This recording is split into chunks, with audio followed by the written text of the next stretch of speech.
Hey y'all. Singing the blues was very popular back in the day, and there were some amazing people who carried the music. One of those people was Howlin Wolf. He had this powerful voice, presence, and energy. It's been said that no one could match his ability to rock the house down to the foundation. His voice can give the chills. It's amazing, and him playing the harmonica gave it an extra something. And when he was howling, it was power. Chester Arthur Burnett was born on June 10th, 1910, in White Station, Mississippi, to Gertrude Jones and Leon Burnett. Because of his physique, he was nicknamed Bigfoot Chester and Bull Cow as a young boy.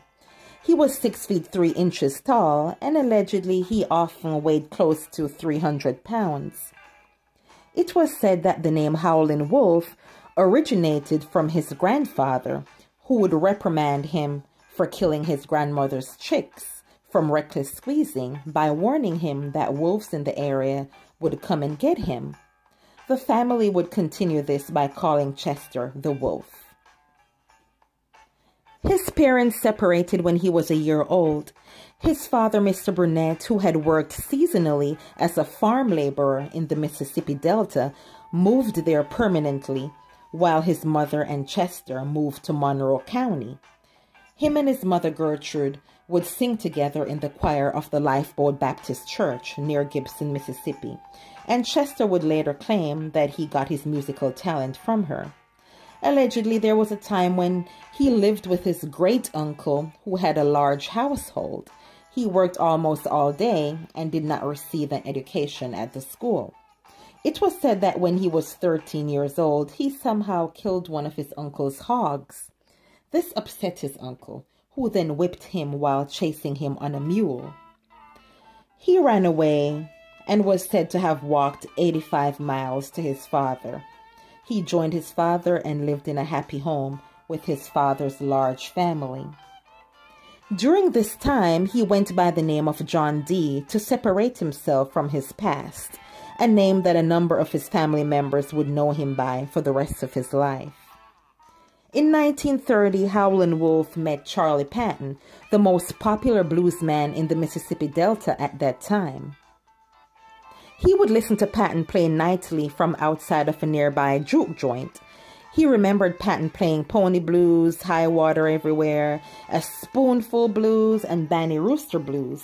The two became acquainted with each other, and Charlie Patton taught him to play the guitar. He also learned about showmanship from Charlie Patton. When he was playing his guitar, he would turn it over backwards and forwards and throw it around over his shoulders, between his legs, and throw it up in the sky.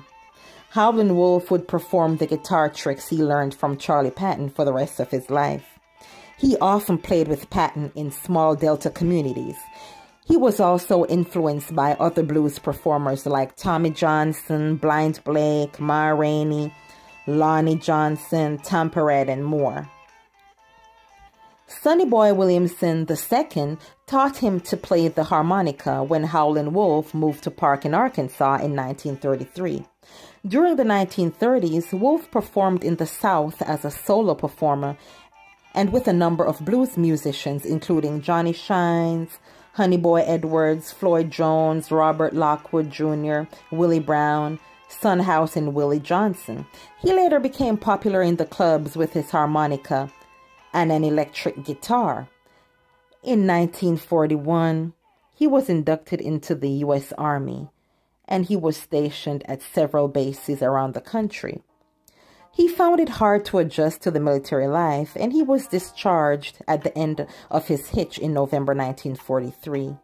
He went back to his family, who had recently moved to near West Memphis, Arkansas, and he was helping with the farming while also performing as he had done previously.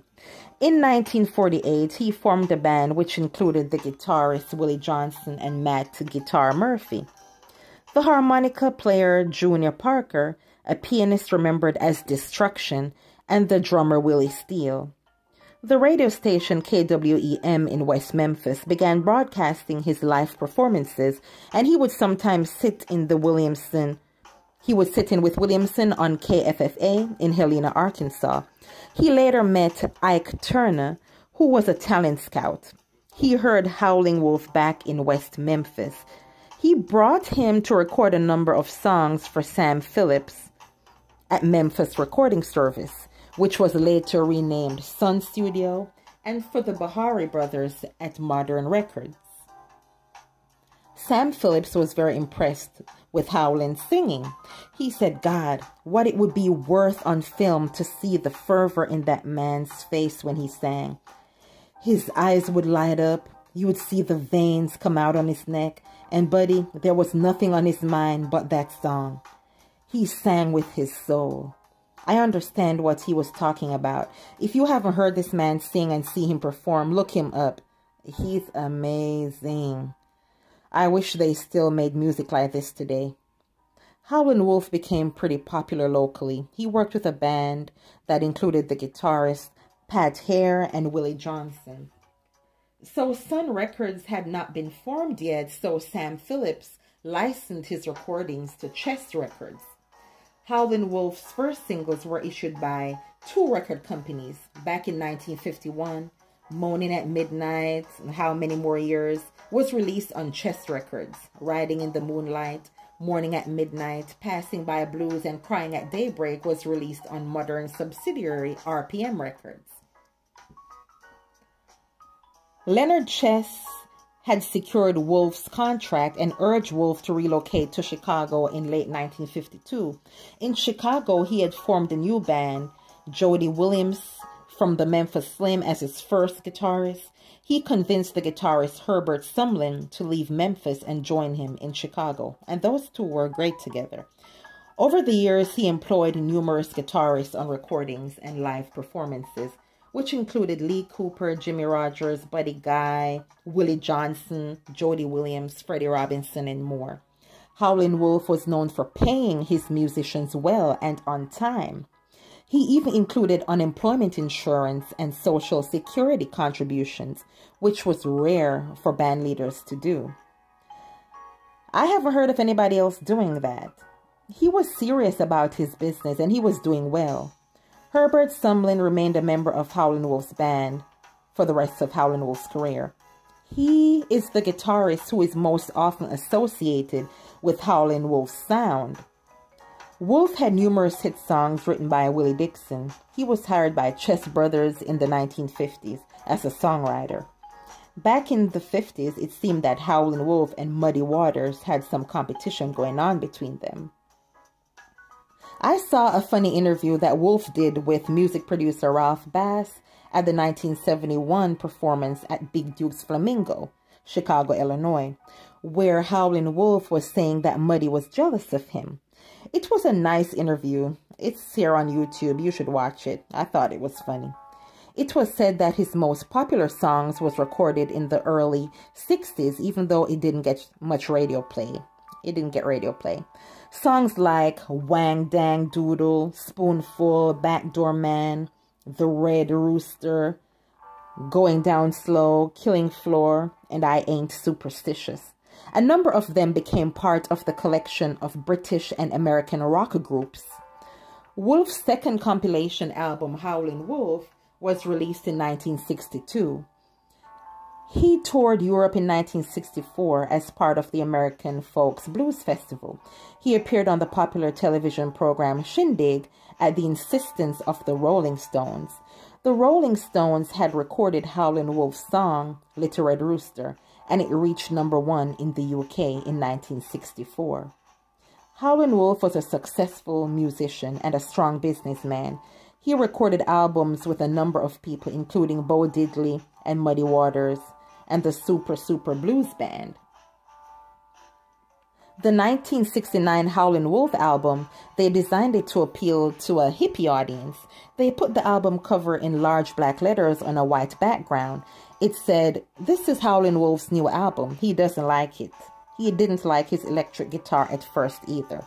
The album sales on that one didn't do well. I don't understand why, if they thought putting he doesn't like the album on the cover would make people want to buy it. His album, The London Howlin Wolf Sessions, was very successful, mainly amongst British audiences. Wolf's last album was in 1973, The Backdoor Wolf. It was recorded with musicians like Hubert Sumlin, who stuck with Wolf for a long time. They did really well together. They complemented each other. It had Andrew Blueblood McCowan, Detroit Jr., Chico Chisholm, Lafayette Shorty Gilbert, and the band leader Eddie Shaw. Howlin Wolf was a success. He was well known for his disciplined approach to his finances. He already achieved a lot of success in Memphis. He described himself as the only one to drive himself up from the Delta to Chicago in his own car on the Blues Highway with $4,000 in his pocket, which was rare back then. You know, there was a time when Wolf wasn't able to go to school, so he went back to school and got his GED. Then he later went to study accounting and other business courses to help manage his career. He met his future wife, Lily, when she attended one of his performances at a Chicago club. Together, they raised 2 daughters, Betty and Barbara. Wolf was so successful that he was able to offer band members a good salary and health insurance. He was able to keep his band one of the best around. It was said that he was never financially extravagant. He was humble. Wolf's health started to decline in the late 1960s. He had a number of heart attacks and suffered bruised kidneys in a car accident in 1970. The band leader Eddie Shaw was concerned about his health, so he limited him to performing 21 songs per concert. In January 1976, Wolf checked into the Veterans Administration Hospital in Hines, Illinois, for kidney surgery. He died from complications of that surgery on January 10th, 1976. He was 65 years old. They buried him in Oak Ridge Cemetery outside Chicago in a plot in Section 18 on the east side of the road. His gravestone has a picture of a guitar and harmonica etched into it. The Howlin Wolf Foundation is a non-profit corporation that was established by Betty Kelly to preserve and extend Howlin Wolf's legacy.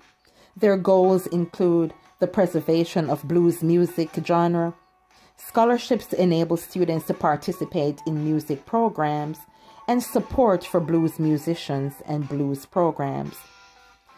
This man was a force to be reckoned with in blues music and as a man. This man could get to the soul with his music. He is not forgotten. Rest in peace, Brother Wolf. Subscribe, and I'll see you next time, guys.